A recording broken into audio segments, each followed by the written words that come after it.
अस्सलाम वालेकुम वीवर्स। आज मैं आप लोगों के साथ बहुत सी मज़ेदार सी गोश्त की रेसिपी शेयर करने जा रही हूँ। उम्मीद है ये रेसिपी देखने के बाद आप लोगों को ये रेसिपी बहुत ही पसंद आने वाली है और आप इस रेसिपी को ज़रूर ट्राई करेंगे।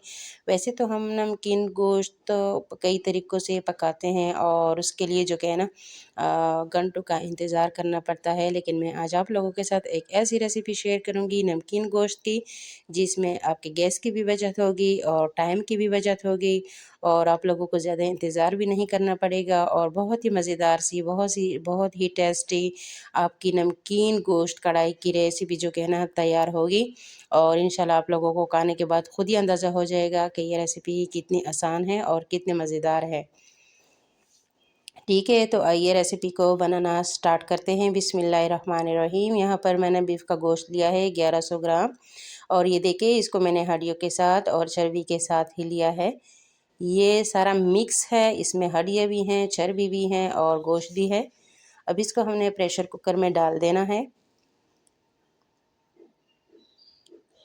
और अब इसमें हम डालेंगे 2 कप तकरीबन पानी या 2 कप से अगर थोड़ा ज़्यादा डालें वो आप अपने प्रेशर कुकर को देखें और ये है कि पानी इसमें कम ही डाला करें। ये अब इसमें जाएगा एक दालचीनी का टुकड़ा, ये थोड़े से मेरे पास तेज़पात के पत्ते हैं, ये मैंने डाल दिए हैं। ये 4 बड़ी इलायची है ब्लैक वाली, ये थोड़े से लौंग है 4 से 5 होंगे तकरीबन और ये 1 टीस्पून काली मिर्च है और ये 4 से 5 इसमें रेड वाली ये मिर्च डाल दीजिए। ये एक मीडियम साइज़ का प्याज है और ये थोड़े से लहसुन की जवें और 1 टीस्पून इसमें डाल दीजिएगा नमक। अभी इसको हम थोड़ा सा ऊपर नीचे करेंगे, थोड़ा सा मिक्स करना है इसको और 15 से 20 मिनट के लिए इसको प्रेशर कुकर में पकाना है।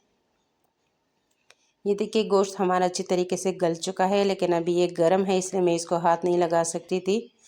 अब एक खूबसूरत सी कढ़ाई ले और उसमें जो कि है पानी के साथ अपने सारा गोश्त ट्रांसफ़र कर देना है, इसमें डाल देना है।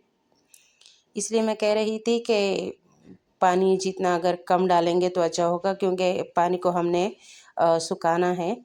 तो मकसद हमारा ये है कि गैस की बचत हो जाए ना, तो फिर तो कोई फ़ायदा ना हुआ, तो इसलिए पानी थोड़ा कम डालिएगा। अब इस गोश्त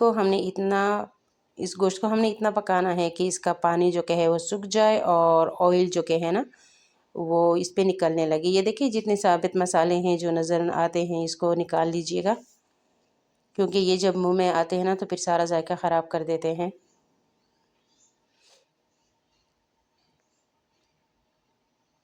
यकीन माने ये बहुत ही मज़ेदार सी रेसिपी है और बहुत ही आसान तरीके से मैंने बनाई है इसको।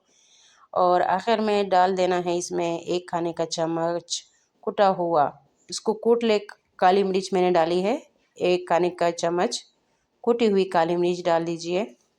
इसमें एक तो मसाले भी ज़्यादा नहीं जाते और ये मज़े का भी बहुत ज़्यादा लगता है नमकीन गोश्त।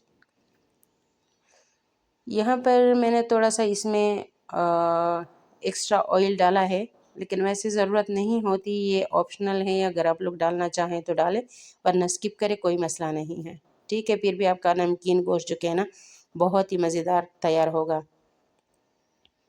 वैसे जो रेसिपी है वो यही है कि इसको घंटों जो कि है ना गैस पर पकाया जाता है धीमी आंच पर। तो लेकिन ये एक आसान सा तरीका है जो मैं आप लोगों के साथ शेयर करने जा रही हूँ और अगर आप लोगों को मेरी ये मेहनत पसंद आती है तो मेरे चैनल को सब्सक्राइब करें, वीडियो को लाइक और शेयर ज़रूर कीजिएगा। ये देखिए जैसे रंग कलर से ही लग रहा है कि ये कितना मज़ेदार, कितनी टेस्टी ये रेसिपी हमारी बनी है। तो इस रेसिपी को ट्राई ज़रूर कीजिएगा, ये बहुत ही मज़े की बनती है, बहुत ही आसान से तरीके के साथ। दुआओं में याद रखिएगा। अल्लाह हाफ़िज़, अस्सलाम वालेकुम।